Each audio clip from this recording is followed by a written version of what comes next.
So please welcome to the stage, remember the name, the Struts.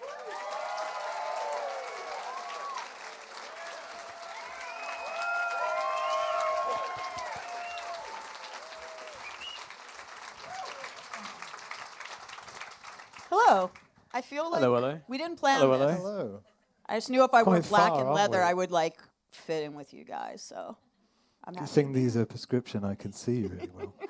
Awesome. Let's see if I could see my unfortunately 12-point font questions. I don't even know why I wrote questions or notes, though. You know that I have been waiting. I was born to do this, but yeah, congratulations on 10 years.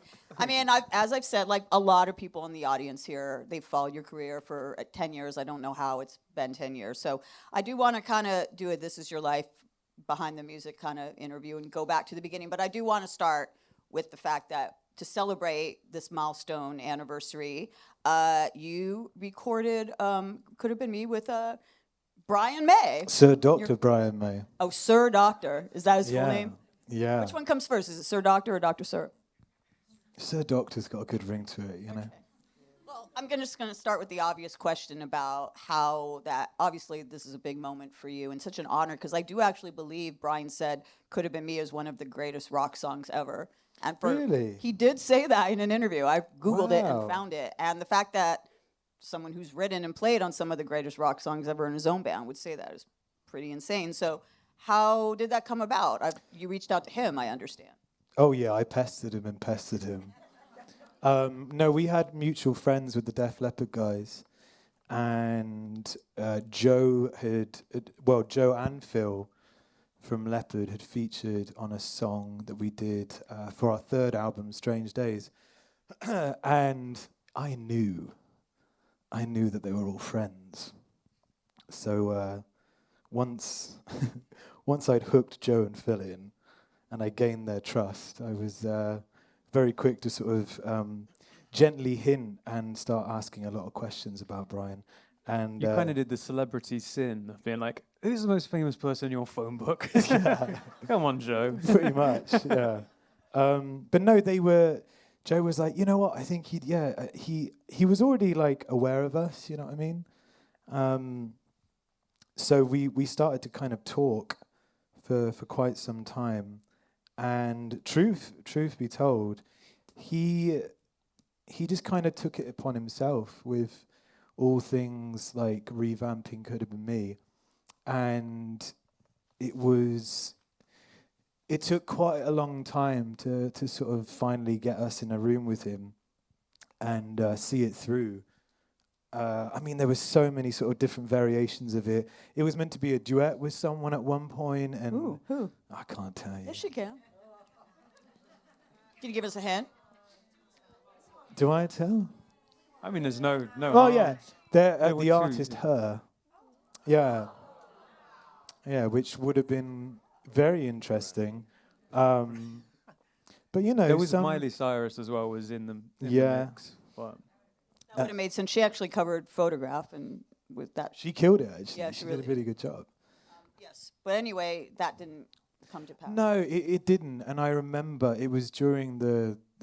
I remember actually speaking to Brian about it at the Taylor Hawkins tribute show in London, and he was just sort of like, you know, like, are we sure we want to do this like that? And I remember sort of saying, yeah, I mean, it just none of it was kind of feeling natural, which is never a good sign. So we sort of parked it.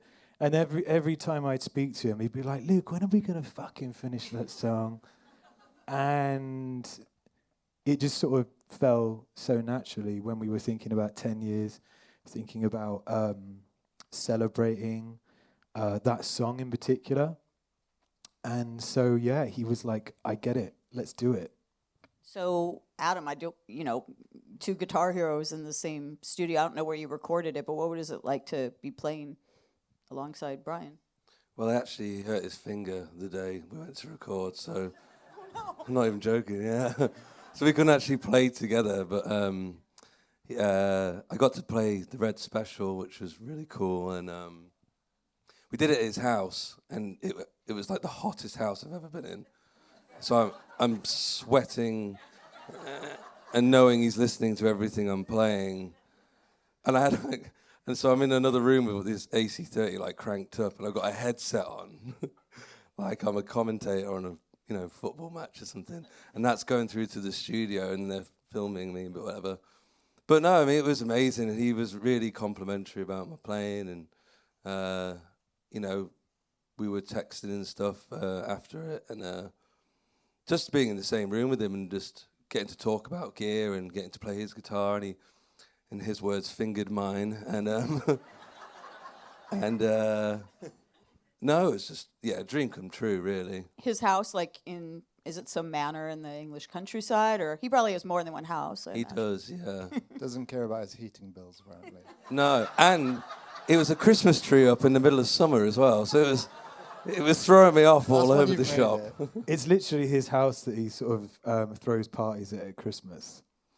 Hence, there's all these bizarre Christmas decorations. house. And then a Star Wars toy collection room too. So he just has like a designated house for Yeah. for the season. Pretty much. Is he there now? He's probably there right now. I think he's preparing for Christmas as we speak. It's been Maybe for he's 6 fucking months. Santa Claus, you know? He's better. Oh my God, he is. Oh my. Conspiracy. Wow, he's put this all together. Yeah. Do you have any, before we move on, do you have any other just memories or stories about what it was like to work with him? Because, I think it's really cool. He's always been very encouraging of younger artists, whether it was like when he, obviously Queen took on Adam Lambert, like incredibly, it was like 2012, but, and I know a lot of people like crap all over Benson Boone. But I think it's cool that he performed with Benson Boone at Coachella. I'm not a Benson Boone hater. I think it's cool he did that. He likes to perform with younger artists and that he feels a kinship with. So I think it's cool that he worked with you guys. What was it? Any other stories? There was a really beautiful moment when he has like a Dolby Atmos kind of suite, and they had recently just remastered and remixed the debut Queen album. And he was like, you boys want to come listen to it? And I was like, fuck yeah, we do. I was like, absolutely. And he puts it on, and it's like, it was kind of like a DVD as well. So it had all these unseen pictures. And I don't know, I just sort of like, I was sat probably this far away from him, and like I could kind of see on his face, like when he was, I guess, kind of reliving like a lot of these memories, and there was something like beautifully somber about it, and the energy in the room changed. And I remember saying like, Brian, these pictures are amazing. I've never seen that picture of Fred. And he was like, yeah, good old Fred. He was like, he's one of the best. Didn't fucking know it at the time, but Didn't know it? No, and I think that was so sort of like, it's true, and it does make you sort of walk away being in a band.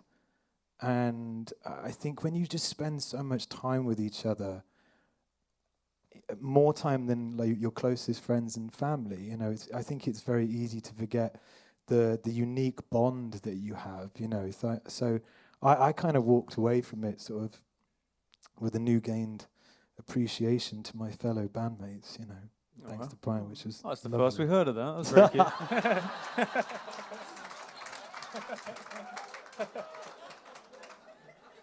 Well, I'm glad that you're expressing that now, because, you shouldn't.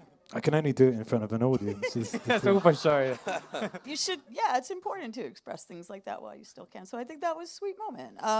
So I guess we'll go a little bit back to the beginning. Let's go back to the beginning of this song before we go all the way back to the beginning, because as I mentioned, when that song Could Have Been Me first hit, when it first came out, it broke really big at radio at a time when it kind of really stood out like nothing else. Like, people have been saying rock is dead for I don't even know how long, but people were saying it, and like all of a sudden this big rock song is crossing over to pop, and the message still resonates. I think maybe that's why Brian May, in that interview I said, talked about how he liked the message, and so about, I guess, like seizing the day, don't wait for things. So tell me a little bit about why you think that song connected. I mean, it's from a really great debut album that had lots of great singles on it, but that was the one. It's funny, isn't it? I think even when it was written at the time, we could never fathom like the impact that it would have on people's lives. I didn't even particularly like you that much, to be honest. Really? Yeah, I mean, I thought it was good. I think, but as an artist, that you sort of go through these phases of when you're making like a record, and there were other songs on that album which I thought represented us more closely to what I thought the message of the band was, you know. But Can I just interject and ask which songs? I'm curious. like about Roll Up, for instance, you know, anything in that sort of like bizarre musical theatre kind of caliber, something that was really sort of left of centre. I was like, yeah, that's what it's all about. Could have been me and Kiss This, just like many other sort of singles that appear. They were written very late earlier on. You sort of scratch all these itches of, you know, being as pretentious and outrageous as you want. Then you do stuff which is a little more simple. But, you know, at the end of the day, time can only tell what your band becomes known for. And we've had an amazing life because of that song, you know. A lot of them, but like that one in particular. But I think it sort of resonates because it's a message that we're all sort of living with all the time as well. We've gone through an awful lot, and I think we can all relate to that message more than we realise. If anyone else wants to add anything more profound or comedic. Yeah. I mean, well, did you guys like it when it came out? Did you think like this is going to be the one, or did you have the same kind of like mixed thoughts? It's been released like 3 times, so I don't know. Really? It was it was France at first. It was when we first started. Yeah, France was like, it got played a lot more there on radio. Then I think that was just because the rooms got bigger. It wasn't necessarily that song, but we were playing that song to more people, therefore hearing more people sing it back in the breakdown. But the message of that song really landed when we came to the USA. Like that's when we'd really, and again, I guess it was played a lot on the radio, but that's where that message really seemed to resonate. And that's something that, as we then would slog it out on tour for 11 months of the year, obviously very fortunate to do so, but it's a lot of sacrifices come with that. And then to Luke's point, that's where the message of Could Have Been Me and trying to break a rock band and sustain a career in music, doing this thing we started as a teenage passion, that's where we get reminded of that Could Have Been Me message. Then we hear all these beautiful stories of like how it saved people's lives and how people have like taken this moment and this job opportunity or got out of this relationship or these big life-changing events from that song that we were like, yeah, it's not bad, is it? I don't think we actually realized when we came to the US how big it was. Yeah. Like only in like upon reflection, you know, the last few years we really, you know, we owe a lot to that song. I remember the first time we heard it on the radio. I think we were in an Uber somewhere, and we paid, or like we said to the Uber guy, "Oh, just keep charging us, just drive us around the block so we can play it." Because yeah, they were meant to play. I think they played it 5 minutes after they told us, but that was a cool moment. Yeah, it was great. So when you did come to the U.S. and conquered U.S., like the version of Everybody Wants that most U.S. I mean, I'm sure there's some super fans here who have all the different import versions, but the version of Everybody Wants that came out initially in the U.K. or overseas is different. I'm not sure why that was, if it was retooled for the U.S. market, the U.S. radio. What were the differences between the two albums? Well, one was finished and one wasn't. Like honestly, that was most of it, wasn't it? I don't even think there were a lot of real. We essentially ran out of money, and let me just think about this. We knew we were going to get dropped in the UK, and they essentially said there's no more money being spent on the album, so it's got to come out as is. And then they, you know, I guess paid for the CDs to be made. And then we just knew it was inevitable we were going to get dropped. It should have been called Nobody Wants, the Struts. Yeah. At that time. I think that's why we called it Everybody Wants. No, The irony. We just wanted to be ironic. Literally. Well, I wasn't aware that you had that kind of thing with the UK label. Was that a moment? You know, you've had lots of moments.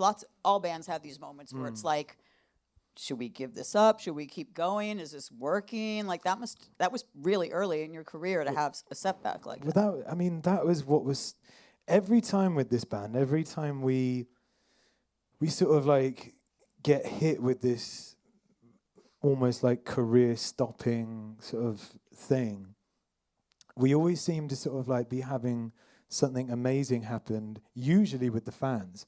So like when the album sort of was just, you know, let out with zero promotion, all this kind of stuff, like Adam said, just printed CDs. We had like a residency in Camden. It was like we were a really cheeky little buzzy band. To be honest, looking back on it, everything happened for a reason and exactly how it was meant to play out. It's like the album comes out and then things just look terrible. So we knew that we had to hit the ground running and take every single show that we could, really sort of learn how to become a really exciting live band, because the radio stations weren't going to play our music. No one was going to write any reviews about us, so we just knew that we just had to impress people the good old-fashioned way. And then everything happened in France, like very quickly after that. Was there one landmark gig? I definitely want to ask you about your work ethic and the whole live Struts experience in general. No, you are road warriors. You're hustlers. You definitely have a work ethic. That's why you are having all this success 10 years later. But was there like one breakout gig in France or wherever where, I don't know, like if there was a Struts biopic, you'd be playing the gig and then someone in the audience would be like, I'm going to make you guys stars. Or signing you now to the U.S. I love That's the not a idea. French accent, though, is it? It's an American person who was visiting, American in Paris. Bonjour. Croissant. I'm not an actress. Comment s'appelle tu? Anyway, Well, was there a gig that sort of like was a pivotal moment for you? There was, a big one was the Rolling Stones, when we supported the Rolling Stones in Paris in 2014. So that was that was again when the Americans were like, who's this British band that nobody knows that are opening for the Stones in Paris? So that's kind of how things happen over here. So that was definitely that was a big moment. But the club shows we were playing in Paris about 6 months prior to that were incredible. It was bonkers. It was like that would be the one, if you were to do the biop, it would be like an 800 cap French show, people crowd surfing, like everything you'd want from like a grimy rock and roll show. And the idea that like, I think in the biop they'd have someone playing Mick Jagger that would be at the back of the room like, yeah, these guys. And it's like the weekend before the main gig, and he's like, yeah, he's in town early to warm up, and he's like, yeah, they're the guys. Yeah. The greatest thing was we'd done this amazing tour in France, up and down, and then we had a couple of shows booked in the UK, and it was probably about 10 days before that Stone show. We didn't know that we had got it. And I'm pretty sure Primal Scream dropped out last minute, and we were playing. What was this fucking venue called? The Lincoln Imp. The Lincoln Imp in Scunthorpe. Now Scunthorpe is as bad as it sounds, and It's the only town name in the world that has the consecutive letters C-U-N-T. That's how it's spelled. It's a good thing there's not like an apostrophe after the S. That would be bad. so we're at this. It's essentially like a glorified pub, and there's a small area downstairs that they have quote live music. There's no stage, just like whatever. There was a stage, actually. Yeah, it's probably about that high off the ground. Yeah, it was It like wasn't a couple bad of venue inches. compared to the other shitholes we played. Yeah. It was higher on the shithole. So we're sort of like we're relaxing in our green room. We're We- all sat on the mattress on the floor. Yeah, which was probably flea-ridden, and if that mattress could talk. Have you seen the movie Train Spotting? It was like that. Yeah. And we were genuinely, and again, going back to what I was saying earlier, we had a real coming to Jesus moment where we were like, what the fuck are we doing with our lives? Like, something, we were running through all these different scenarios and things that we could do or whatever, and we sort of felt like we were at like what could have been potentially like an end. And then we got the phone call from our American manager at This the is the time. biopic scene. Yeah. You're like, guys, let's quit. We're all led on this mattress like that. And he's like, get ready for 10 days' time because you're opening up for the Rolling Stones. And we were like, where? And they were like, they said the Stade de France. And we were like, well, how big is that? It's like, oh, it's like 88,000 people. Believe me, we went downstairs and played that show at the Scunthorpe and the Lincoln Inn like it was fucking 88,000 people.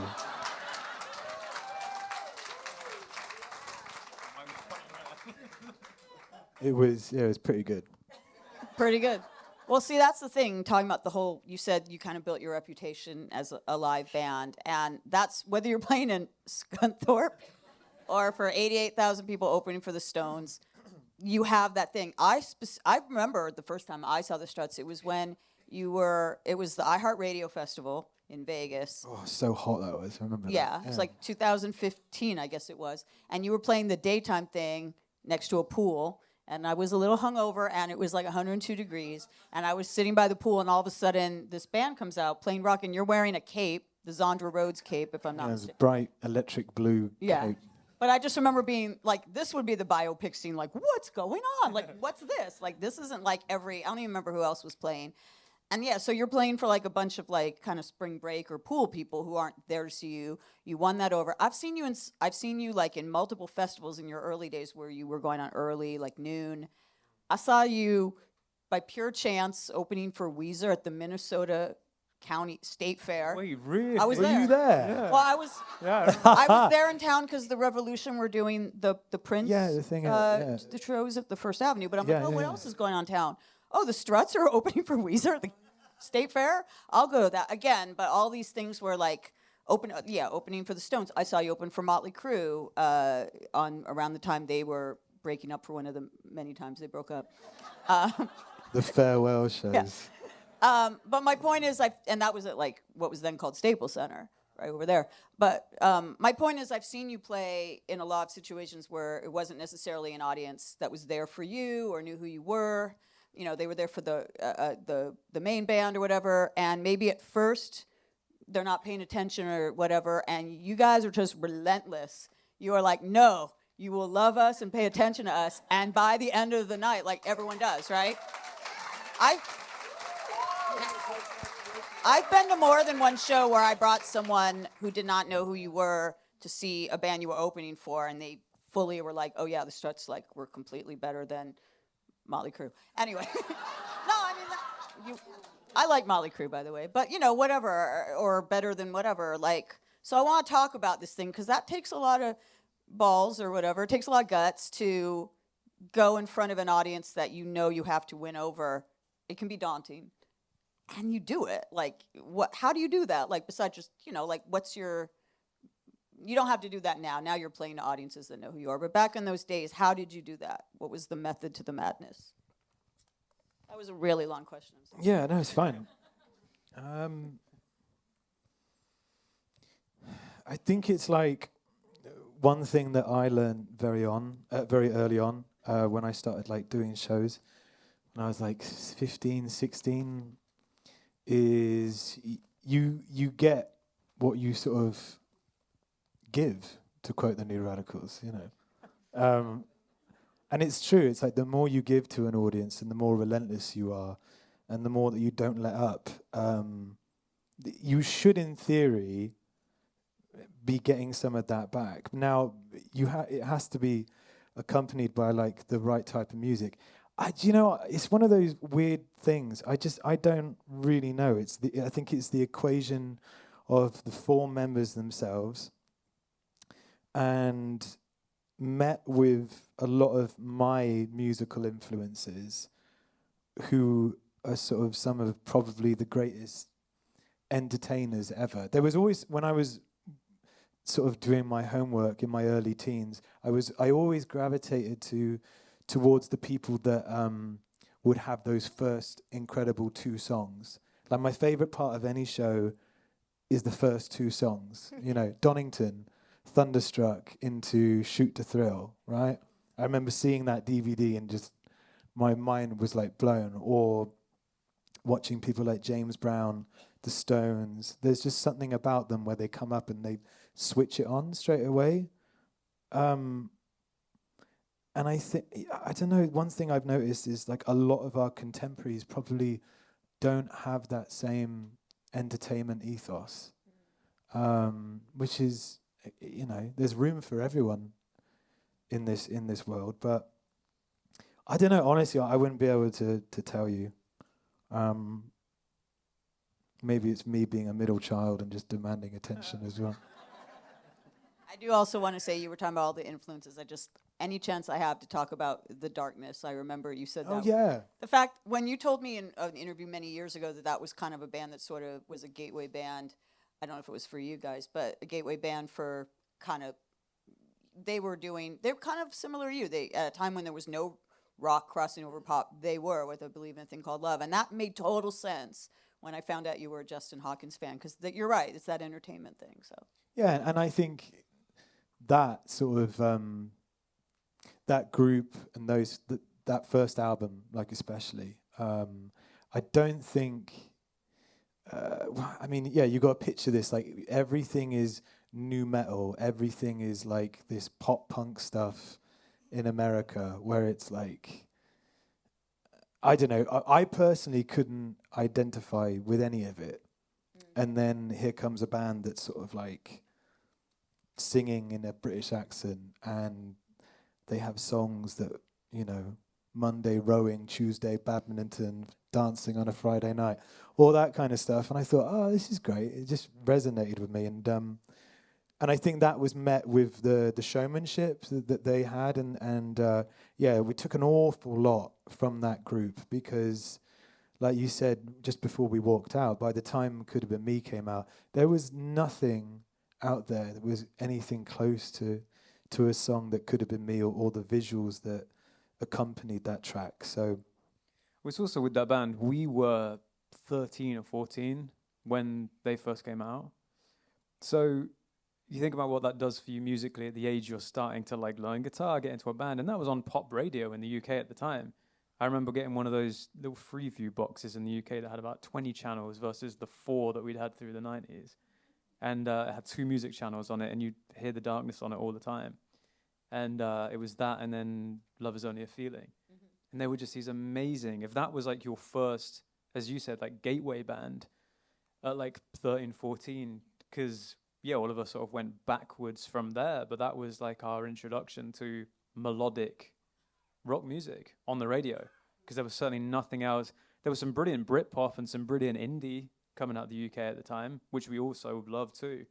But that was the first, like, I think it landed with you more in terms of wanting to be a frontman. yeah, because it was happening in real time. Yeah. You know, we all knew who Oasis were, Blur, Pulp, all this kind of stuff. But that band was happening in real time. You know, like 4 Brit Awards for one album, like, was anyway, like a really, really big deal. So yeah, it was just a unique time. And that was really the early 2000s. That was the last great wave of like rock music, which I think the Struts, we've taken bits of all of that, like whether even the more indie stuff, you know, like Razorlight and the Libertines and Fratellis and the Kooks and everything. There was a lot of great melodic rock music coming out at that time. So we talked about some of the huge artists that you opened for, like the Stones, and you've opened for Guns N' Roses, you opened for Motley Crue, The Who, you opened for The Who. And I also, you know, it's been the famous quote from Dave Grohl, you know, saying that the Struts are the best opening band the Foo Fighters ever had. So I don't know if you're going to name names, but I'm just wondering, do you have any knowledge of there are just some bands that are like, let's not have the Struts open for us? Because they will wipe us off the stage. Like, you got to be a pretty good band to follow the Struts. Do you know about anything like that? Yeah, it has happened. It has, and look, there's a lot of, I think that it's no coincidence that some of the best slots that we've had that have been consistent and actual tours are bands that look at us and they're not kind of threatened by anything like that. It's such a fucking wild thing to say, because how big does your ego have to be threatened by like 4 British guys? Like, You're pretty threatening, though. I mean, no one wants to have a band open for them that's going to be. I mean, not in a good way, but if you've ever seen that, if you've ever seen an opening band, like I'll just use an example. I can tell you, we've gone through. I mean, look, for the last 10 years, we have applied for every single great tour that you could think of, and like, I do know that there have even sort of been certain opportunities that I haven't been able to capitalize on because a certain person will not want to sing with me, like either on television or things like that. And there are moments even when they're not really comfortable with us opening for them either. I'm not going to name names. I don't get it. I've got this band in trouble many times. I'm not doing it tonight. But there's also like I think when you see it with someone like the Foo Fighters, like they're not gonna. We are so fortunate to be in the position where they take us on the road, and for them, they love it because Dave and Taylor would come off and be like, "Oh, we love this because you give us such a kick up the arse. You make us play better after we play after you." But we felt the same thing with bands that have opened for us. There have been times where we've watched them side stage and someone's come back into our dressing room and we're like, fucking hell, they turned that on tonight. Like, we've really got up our game to... quick, get your outfits on. Come on, 10 minutes. Yeah, get out your pajamas, Jed. Well, there may be some artists who, again, if you want to name names, I'm not going to stop you, but I respect that you don't want to. There may be some unnamed artists that... Who do you think? Come on. I'll have to come back. I don't want to, like, just sit here on... Oh, okay. Well, I mean, I'll give it some thought, but... Okay. Well, maybe someone else in the audience can think about that, and when we do audience Q&A, they can... We'll keep it about the We can Struts. play a guess game. See, guess the voice of reason. So. Huh? Guess the We'll voice keep of it about reason. the Struts today. Yeah. We don't want to give But obviously, you've Media had trained. some... You've collaborated with a lot of people. Of course, we're talking about Brian May. You've collaborated with a lot of people who were very excited to take you under their wing or whatever to work with you. I have a list. I actually love the fact that the Strange Days record, the COVID record, the lockdown record, was so collaborative heavy. I mean, I loved the fact that you sang with Robbie Williams, who's about to do and he's about to put out like a Britpop inspired record, which I cannot wait for. And I love, you mentioned like that indie era. I love the fact that you worked with Albert Hammond Jr. of the Strokes. That's it was like the Strokes and the Struts. I love the Strokes. Strokes. That's actually one of my favorite Strokes songs, actually. And obviously you've mentioned Def Leppard, Tom Morello. I like that you did Kesha. I love the song you did with Paris Jackson. I love that song. Me too. Love that one. So yeah, I guess and then even when you did your Roxy residency, like Randy Jackson was on stage playing bass, that was awesome. Yeah, Tommy Lee jumped up as well. Yeah, I jumped on stage at one point, but Yeah. I'm probably not high on your list of top collabs. But You are, don't worry. I was not fishing. I actually want to ask, like, of all these collaborations you've done, which have, crossed over from classic rock to indie rock and some pop, like, what are some of the favorite ones that you've had? Let's go down the line. Start with Adzi Slack, shall we? I mean, Brian May for me obviously was amazing, and he's one of my heroes. So I've lost my voice. I'd probably say him, and because the other ones. Listen to his vocal mic when we play music in a few minutes. I won't be singing. But the other ones, unfortunately, because it was COVID, it was great because we knew they didn't have an excuse to not do it, but it meant we couldn't do it in person. Well, actually, one of them managed to. But so I love all of them though. But I'd say just getting to work with Brian is just, I think, as any guitar player, it's a bit of a dream come true. I love Robbie Williams. I grew up listening to Robbie. Like in the UK, he's like an absolute icon. So yeah, doing that song, but we never met him. Oh, you did that No. virtually, I guess. Wait, Yeah. even Oh, when no, you you- performed it like that football thing, it was Yeah, virtual, right? he was a hologram. He got COVID or something, didn't he? Yeah. Or something? No, he got trapped in a different country and then couldn't. Yeah, no, you Different can do it. dimension. That's why it was. I did record with him on Little his trouble. porch. I did the vocals. That was the way that we got around it. Isn't he delightful? Was it delightful to? Oh, it's great. He invited me to the screening of Better Man, and we sort of had like a really great chat. And to Gef's point, you know, I mean, people don't realize how humongous Robbie Williams was. You know, it still is in the UK. Yeah, I think he was like, I swear to God, one of my favorite artists. Like upon reflection, when we were like collabing with him, I was like, oh my God, I know every word to every song. I don't even know the words to our own songs. So That is true. But see, that's an interesting thing that I have a question, Sawyer, about that. But before, I'll table that for now because I want to hear what some of your other favorite collabs were. Finish that question. Yeah, I'd say I think Brian May. Brian May was it's just ridiculous, still, isn't it?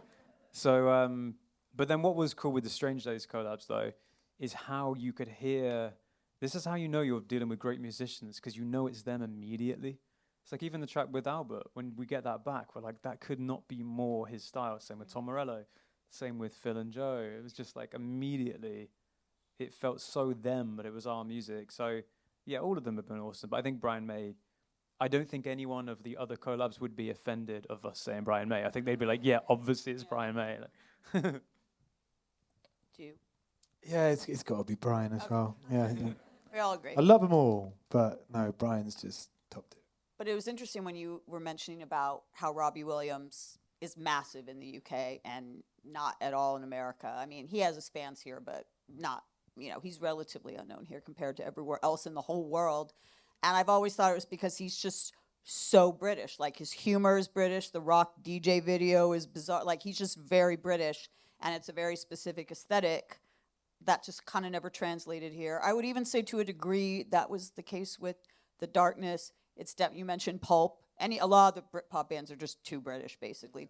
So I've wondered how you navigated that because you've obviously done very well here, and you're British, obviously, and you got that aesthetic, but not in a way that America wouldn't connect to. Maybe it's something to do with Could Have Been Me. It's far too of a positive message for a normal British band.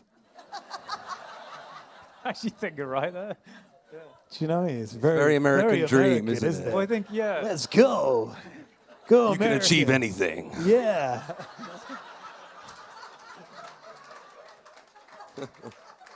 That's what your voice being gone is made for. Today.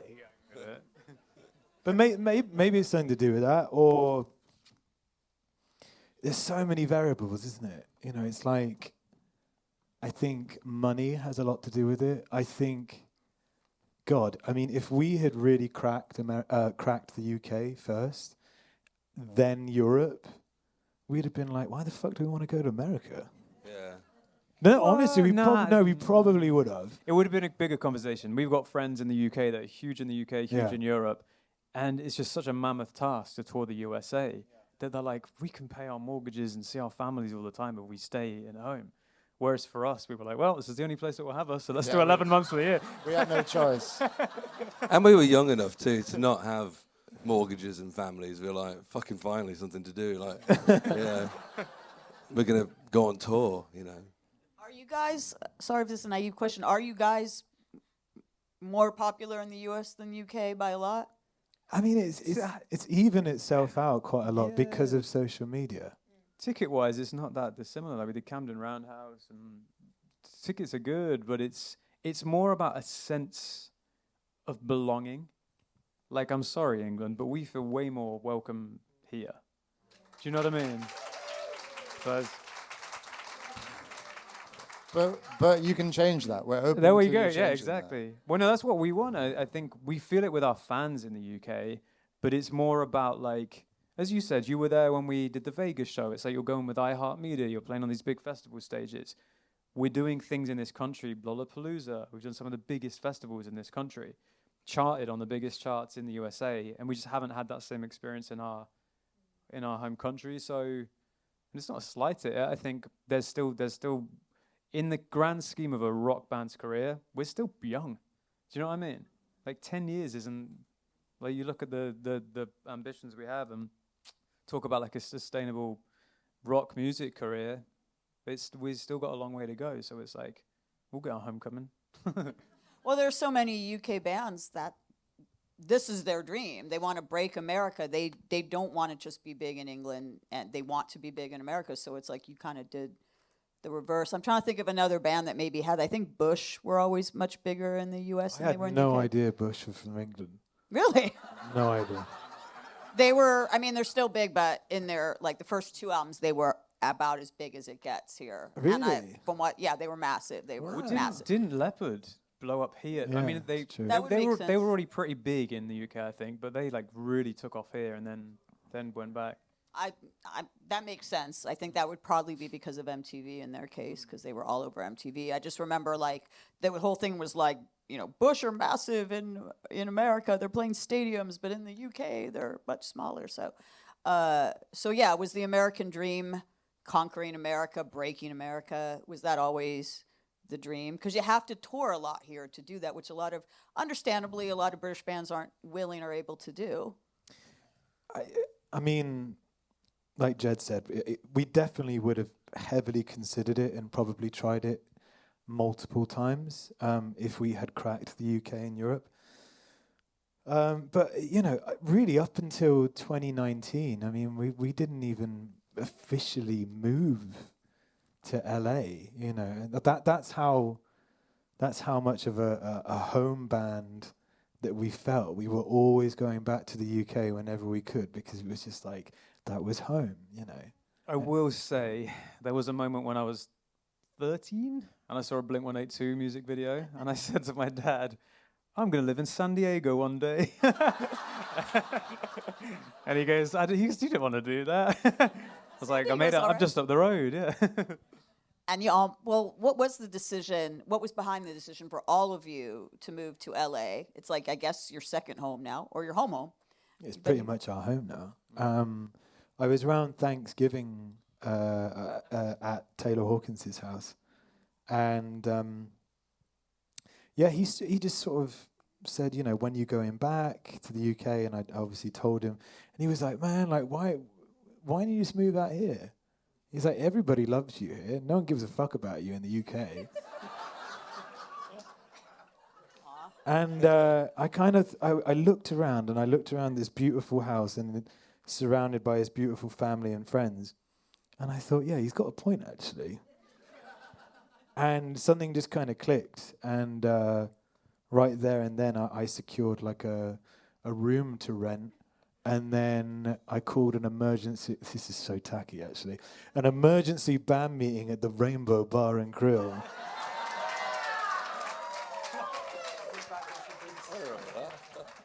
Because that was still a pretty fucking cool place to us at It the was time. Still? You know? It was at 9. That's my happy place. Hey, I still love it, you know. It's but my happy place. I love the Rainbow. I can't speak for, you know, all of us. And I just sort of said to everyone, guys, I'm moving to LA. And they all went, okay. Well, I guess we're going to have to do that as well then, aren't we? And then we all moved very quickly. Like what? Luke had been here for 3 months. The three of us had just moved in together in the Valley, and we were there for, we just all bought off just enough time to move furniture in and buy all our furniture, and then it was the pandemic. And then you made an So album in monkey style in a house. So exactly Monkey's the band. that. And then it was after that, I very conveniently met my wife the week before the pandemic, which is the best time ever to fall in love when you're locked inside together. So that was me out of the house. So then it was just those two. Your girlfriend moved in, and then it Jeff was, moved in. and yeah, so it was kind of like our boys' sleepovers were back reserved for the tour bus after that. But it all happened so fast. Adam, didn't you meet your girlfriend at the Rainbow? Or first Oh, meet her, true. first have a conversation with her? I did indeed. We need to have plaques in the Rainbow like this. Saw her at the Roxy, followed her to the Rainbow. No, That's a song title. That's a song title right there, right there. Actually, I should say she's my fiance now. Congratulations. When's the Thank you. wedding? I don't know yet. Next, 2027 probably. It's going to be a rock and roll wedding. That's going to be a yeah. wedding. For sure. Well, congratulations Thank you. on that. I did, before we need to wrap up, we're going to take some questions from you guys, but since we talked about moving to LA and then the pandemic, I want to ask a little bit about Strange Days, because that was one of the first like lockdown records to come out. If I'm not mistaken, the very first one was Charlie XCX, How I'm Feeling Now. I'm talking like major signed artist. She did her lockdown record, but you guys were really early on that idea of like, let's just make a record under these kind of crazy circumstances no one could have anticipated. So what was that experience like in terms of, I don't know, bonding you as a band and stretching you creatively? Well, I mean, we never intended to make a full-length album. We only booked like 7 days altogether. And yeah, it was just, we got into this really beautiful, crazy rhythm where we were all staying at John Levine's house, the producer and fellow collaborator. And we would wake up and have breakfast and still be in our gym jams. And we would just all huddle around in this kind of cute little studio. And then we would sort of write 2 to 3 things a day. And then what would happen was I'd get up at like 6 a.m., listen to what we did on my phone and start writing the lyrics to it. And I had a lot of lyrics as well. So we got into this really great groove. By the time we were 5 days in, we had like 9 original songs and a cover, like tracked, ready to be vocaled. And then I think I did all the vocals in the last 2 days.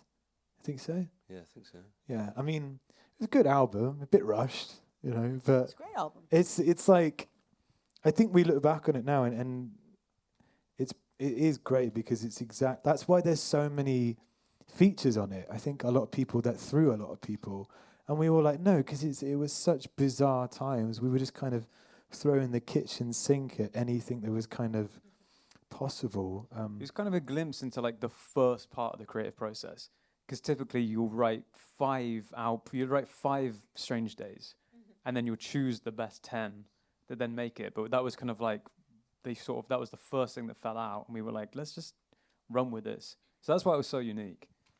When you say it through people, this is kind of more open-ended question, but there are some rock purists, of which I am not one, but who think that rock has to be a certain thing. So they think it's great if you collaborate with Def Leppard or Tom Morello, but maybe not if you collaborate with Kesha or Paris Jackson or Robbie Williams, for that matter. Those people are wrong. But, you know, and it seems like even though people think of the Struts as a rock band, and obviously you are a rock band, like I said, when Could Have Been Me came out, you were completely against the grain of what was popular at the time. And then you sort of you've never gone with expectations. It's like, oh, we're a rock band, so now we're going to do a song with this pop person. So I'm curious about why you do that and how you sometimes handle it when people expect that you're only going to be this one very specific thing. Yeah, I mean, personally, I hate sort of whenever I get that feeling that people think that they know what to expect and like how we sound and how I look and or what we're sort of like saying, that's when I like have to change it. And it's the same. And do you know what could be more like hilarious and cocky than like, you know, getting Michael Jackson's daughter on a cheeky little rock song or something? It makes people like ask questions, you know. If the songs were bad, I would agree with people. I'd be like, yeah, we shouldn't have done that. But they're all great tracks, you know. They're real fun songs. So I'm sort of happy with all those collabs, you know. Absolutely. So we never know what to expect from the Struts, but what is next for the Struts? New album, you know, what's your next plan? Yes, well, I could spill the beans right now. Spill I'll spill some beans. I'll spill half the tin. It's going to be somewhat of a visual concept record. how much you sharing? Well, I'm not going into what it is. Spilling the beans Yeah. over there. I want to get people excited already. It's gonna be extremely camp. Of all the things to share, like Yeah. No, I'm just again. I'm excited. You honestly, Speaking my just language. coming soon. New music coming soon. Yeah, music. So Visual concept camp. album, camp. It's not. Go yeah, on. it's gonna probably be the most cohesive and thoroughly thought out record that we've ever done up to this point. Would It's there kind be of a musical, a rock musical to go with it? A rock Not- opera, please? not quite. I still got to finish my one, but until it's not going to be, like an album that's made of tracks that are narrative as such, but it will all make sense. There's going to be this really unique world around the record that people will be like, oh, really? Okay, this is interesting. I can't stop watching. I can't stop listening. That kind of thing. Wow, I'm like so excited for that. You said the word camp. You had me at camp. I'm very excited about that. We are so running out of time. How much time do we have for audience questions?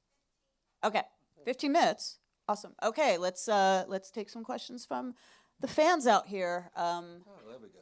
Raise your hand over here. Wow. Yeah, hey guys, my name's Nick. I've seen you many times with my wife here. Saw you first time with Motley Crue. It was great. A lot of bands I grew up with, hard rock, heavy metal, are going away. We all know that. Ace Frehley just passed, Ozzy just passed, all these. I feel like you gotta see the rock bands now. Do you accept the premise that rock is on life support and that the industry is not going to allow it to live? And do you feel any sense of pressure to fly the flag to rock? Because it seems like hard rock, they're not given much of an opportunity these days. Thank you for your question, mate. I don't know. I think I can't speak on everyone's behalf, but I don't know. I would say we kind of disagree. I think it's taken 10 years for like an entire new generation of kids to like come up and suddenly really be excited about a lot of older style rock music. You got people like, Maneskin were the biggest fucking band on the planet Earth for a minute.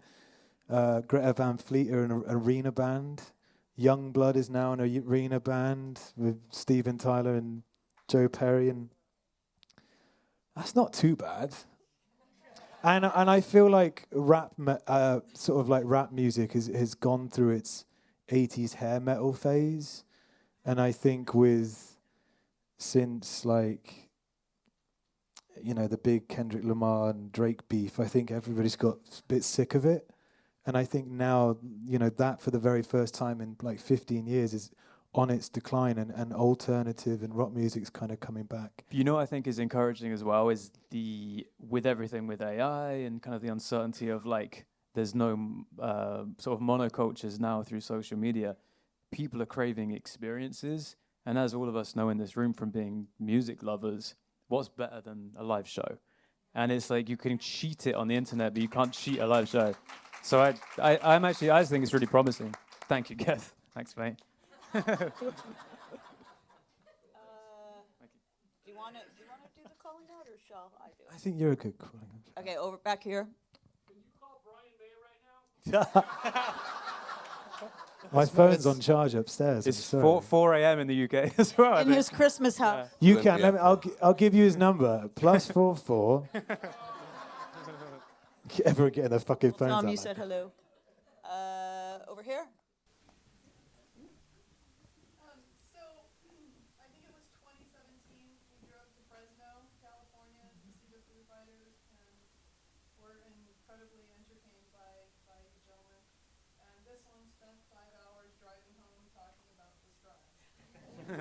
Legend. My interesting thing was is that as I was trying to describe you to my friends that hadn't heard you, some of the typical things I'm sure you've heard some comparisons. It's like if Mick Jagger, David Bowie, and Freddie Mercury, and maybe a little Tim Curry, and they all had a baby, and they're right on.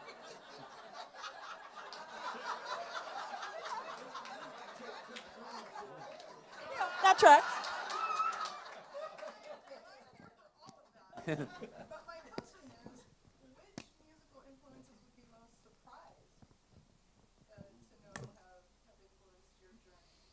And thank you for giving us something us ordinary people to talk about. Sorry you had to go through that on the way back, by the way. That's very sweet of you. Unexpected musical influences. I mean, Robbie Williams for me. Yeah, you Robbie know. Williams is a big one. I think we were probably all big Spice Girl fans. In fact, yeah, we all unanimously love that song "Stop." Gosh, yeah. I mean, it's quite hard There's stuff that we play. in the Like, dressing room. Yeah, that people. I can't think of no, any that- of it right now. That is true, though. Like, we think about, some of the bands that open for us on tour, and we'll hear the songs coming from... It's everything you would imagine a rock band would play backstage, and then you hear what we play in our dressing room. You gotta it's say, like- you gotta drop some names. Like what? It just sounds like a gay bar. And suddenly, That's it. Yeah. It's Raining Men. I mean, yeah, bringing it back to the camp thing. Donna Summer. It's yeah, like it's gay bar meets 12-year-old school disco. Yeah. Lots of knee slides and a lot of soul. lots of movement, lots of heavy breathing before going on stage. Sliding on your socks. Yeah. Ties round her head. Okay. Yes, and a hat with the red. Hey, yeah, I know Frankie and the Studs. I work with Frankie. So the other night, Luke, I told you that same kind of the same thing. That Wait, who are you? Oh yes, sorry. and I was wearing a different hat, but Yeah, that's why I didn't recognize you. No. the same thing that you are Freddie Mercury reincarnated, and I love the addition of the people that she just said. Had you not heard that before? Because your response was, "Well, that's really sweet," but and also, do you feel him? Because when you're at the piano, you are Freddie Mercury. I usually get those comparisons, so it's nice to hear Luke getting them for once. You really fill my heart with that. Is that something, do you feel him like ascending or anything like that? And also, I just want to make a comment. My perfect concert would be Youngblood, the Struts, and Michael Monroe. Oh, Michael Monroe. Oh my God, don't get me started. Interesting. Take that conversation offline. I mean, do you manifest him, or do you naturally just I think like I steal from a lot of people. To tell you the truth, I mean, when I was younger, it was just like Michael Jackson, James Brown, a lot of Motown stuff, and then I wanted to be Robert Plant, and then I wanted to be Freddie, then I wanted to be Bon Scott, then I wanted to be Mick Jagger. I don't know. Maybe one day I'll be myself. Who knows? I think you are. I know. I'm fucking with you. But no, it's a lovely compliment. Thank you very much. I appreciate it. Right over here, in the blonde, in the front row. So whenever you guys write your music, you seem to have a more larger-than-life personality whenever it gets put into it. When you're writing, do you what hits the page first? The emotions behind it, or like the cinematic aspect of trying to make it work? It's a very good question. I think it depends what stage. Like I never used to write from true experience. It's quite funny, like the first two albums are all about the life I wish that I had. And then I heavily regretted that, like once it started to actually kind of happen through Strange Days and then eventually more into Pretty Vicious. So a lot of the lyrical content on those first two albums is purely character driven. But in terms of like, does that inform the music? No, it's usually the other way around with the Struts. It's a case of like hearing what's coming out the speakers and then sort of maybe flicking through like a bunch of notes or just remembering a simple sort of title that lends itself to what you're hearing, and then you can sort of like marry the two together, if that makes any sense, you know? Thank you for your question. Okay. Thanks, Lyndsey. So I love the story of when you were in England going, well, they're not loving us, but hey, look, them over there, something shiny. Let's go to America. They seem to love us. Let's go do that. What was the thing that surprised you most when you started to play here? What was the thing that made you go, Creamer in your coffee. Yeah, to be fair, yeah. Yeah, we were like, what the fuck is this? These little sachets with like this. It's anything but fucking cream as well, you know? It's nothing that. Adam, you've always, what surprised you when you first came out here? People at our shows. Because, yeah, we had good shows in Camden and France, but elsewhere in the UK it was pretty sparse, to say the least. So, yeah, it was nice to see people at our shows. And how big your car parks are as well, very large. Oh, I can't talk. Someone else.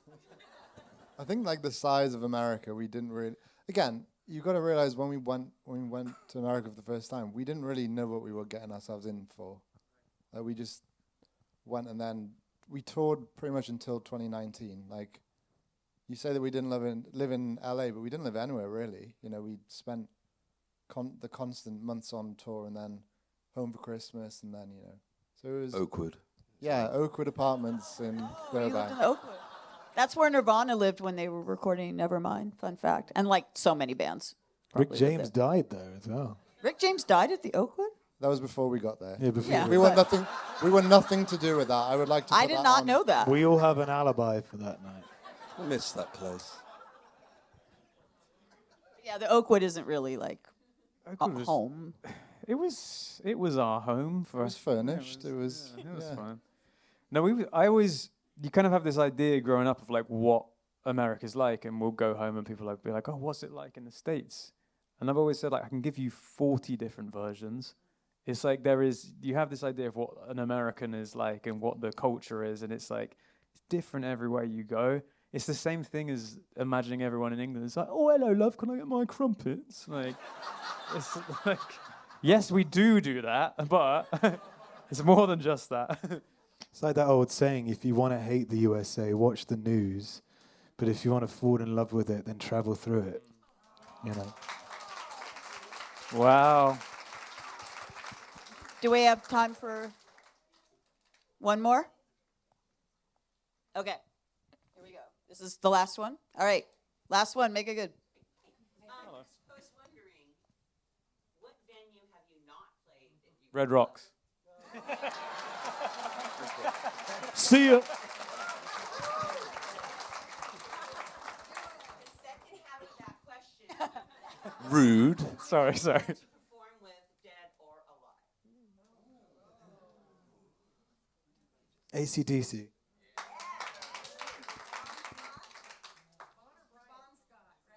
Oh yeah, the Bond years, yeah, sorry. Thin Lizzy with Full Line It. Robbie Williams. Let's. Not a Real hologram, deal. like a real one. That'd be epic. Queen.